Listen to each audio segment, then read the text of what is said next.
آج کی اس نشست میں ہم بات کریں گے انصار کا حزن و اضطراب، اور مزید ہم بات کریں گے کہ وفود کی آمد کس طرح سے ہوئی۔ بسم اللہ الرحمن الرحیم۔ السلام علیکم ناظرین، نشست کے آغاز میں آپ بھی میرے ساتھ درود پاک پڑھ لیجئے۔ اللہم صلی علی محمد وعلی آل محمد وعترتہ بعدد کل معلوم لک۔ السلام علیکم ناظرین، سیرت النبی صلی اللہ علیہ وآلہ وسلم کی نشست نمبر 105 میں خوش آمدید۔ پچھلی نشست میں آپ نے ایک حکیمانہ سیاست کے متعلق سنا تھا، اور آج کی یہ نشست اسی سلسلے کی ایک کڑی ہے۔ یہ سیاست پہل سمجھی نہ جا سکی، اس لیے کچھ زبانوں پر حرف اعتراض آ گیا۔ انصار پر خصوصاً اس سیاست کی زد پڑی تھی، کیونکہ وہ سب کے سب حنین کے ان عطایا سے بالکل محروم رہ گئے تھے، حالانکہ مشکل کے وقت انہی کو پکارا گیا تھا اور وہی اڑ کر آئے تھے، اور رسول اللہ صلی اللہ علیہ وسلم کے ساتھ مل کر اس طرح جنگ کی تھی کہ شکست شاندار فتح میں تبدیل ہو گئی تھی۔ لیکن اب وہ دیکھ رہے تھے کہ بھاگنے والوں کے ہاتھ پر ہے اور وہ خود محروم و تہی دست۔ ابن اسحاق نے ابو سعید خدری رضی اللہ تعالیٰ عنہ سے روایت کی ہے کہ جب رسول اللہ صلی اللہ علیہ وسلم نے قریش اور قبائل عرب کو وہ عطیے دیے اور انصار کو کچھ نہ دیا، تو انصار نے جی میں پیچ و تاب کھایا اور ان میں بہت چہم و گوئیاں ہوئیں، یہاں تک کہ ایک کہنے والے نے کہا،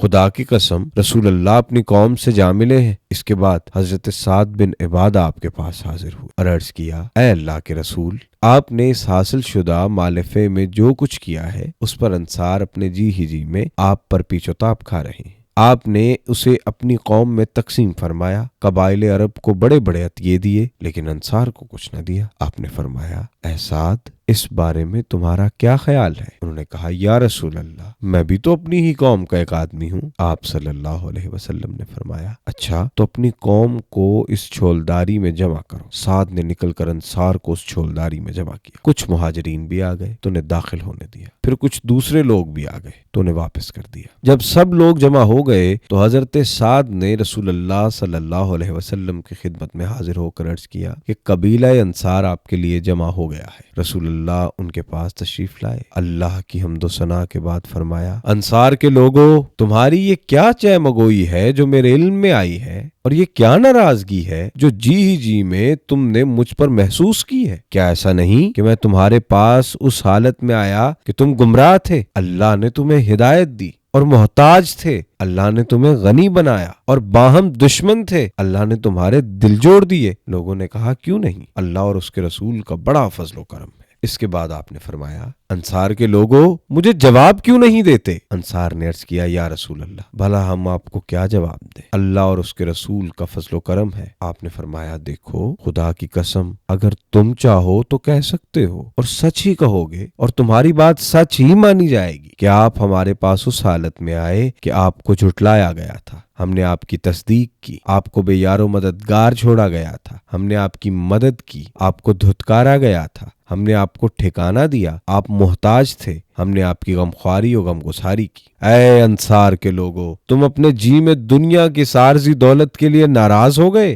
جس کے ذریعے میں نے لوگوں کا دل جوڑا تھا تاکہ وہ مسلمان ہو جائیں، اور تم کو تمہارے اسلام کے حوالے کر دیا تھا۔ اے انصار، کیا تم اس سے راضی نہیں کہ لوگ اونٹ اور بکریاں لے کر جائیں اور تم رسول اللہ کو لے کر اپنے ڈیروں پر پلٹو؟ اس ذات کی قسم جس کے ہاتھ میں محمد کی جان ہے، اگر ہجرت نہ ہوتی تو میں بھی انصاری ہی کا ایک فرد ہوتا۔ اگر سارے لوگ ایک راہ چلیں اور انصار دوسری راہ چلیں تو میں بھی انصار ہی کی راہ پر چلوں گا۔ اے اللہ، رحم فرما انصار پر اور ان کے بیٹوں پر اور ان کے بیٹوں کے بیٹوں پوتوں پر۔ رسول اللہ صلی اللہ علیہ وسلم کا یہ خطاب سن کر لوگ اس قدر روئے کہ داڑیاں تر ہو گئیں اور کہنے لگے، ہم راضی ہیں کہ ہمارے حصے اور نصیب میں رسول اللہ ہوں۔ اس کے بعد رسول اللہ صلی اللہ علیہ وسلم واپس ہو گئے اور لوگ پھر بکھر گئے۔ غنیمت تقسیم ہو جانے کے بعد حوازن کا وفد مسلمان ہو کر آ گیا۔ یہ کل 14 آدمی تھے۔ ان کا سربراہ زہیر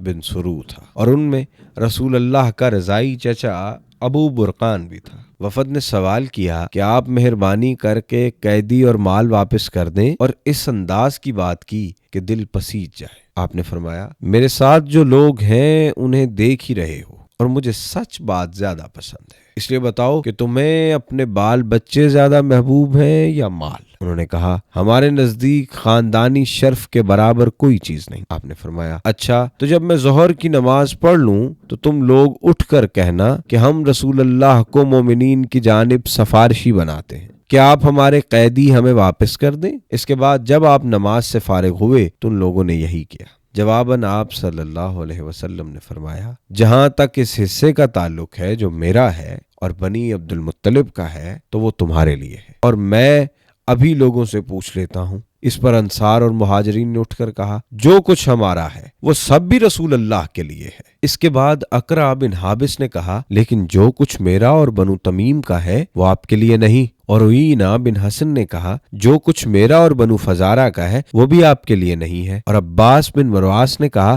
جو کچھ میرا اور بنو سلیم کا ہے وہ بھی آپ کے لیے نہیں۔ اس پر بنو سلیم نے کہا جی نہیں، جو کچھ ہمارا ہے وہ بھی رسول اللہ کے لیے ہی ہے۔ عباس بن مرداس نے کہا تم لوگوں نے میری توہین کر دی۔ رسول اللہ نے فرمایا دیکھو یہ لوگ مسلمان ہو کر آئے ہیں اور اسی غرض سے میں نے ان کے قیدیوں کی تقسیم میں تاخیر کی تھی، اور اب میں نے انہیں اختیار دیا تو انہوں نے بال بچوں کے برابر کسی چیز کو نہیں سمجھا، لہٰذا جس کسی کے پاس کوئی قیدی ہو وہ بخوشی واپس کر دے تو یہ بہت اچھی راہ ہے، اور جو کوئی اپنے حق کو روکنا ہی چاہتا ہو تو وہ بھی ان کے قیدی تو انہیں واپس ہی کر دے۔ البتہ آئندہ جو سب سے پہلا مال فے حاصل ہوگا اس سے ہم اس شخص کے ایک بدلے 6 دیں گے۔ لوگوں نے کہا ہم رسول اللہ کے لیے بخوشی دینے کو تیار ہیں۔ آپ نے فرمایا ہم جان نہ سکے کہ آپ میں سے کون راضی ہے اور کون نہیں، لہٰذا آپ لوگ واپس چلے جائیں اور آپ کے چودھری حضرات آپ کے معاملے کو ہمارے سامنے پیش کریں۔ اس کے بعد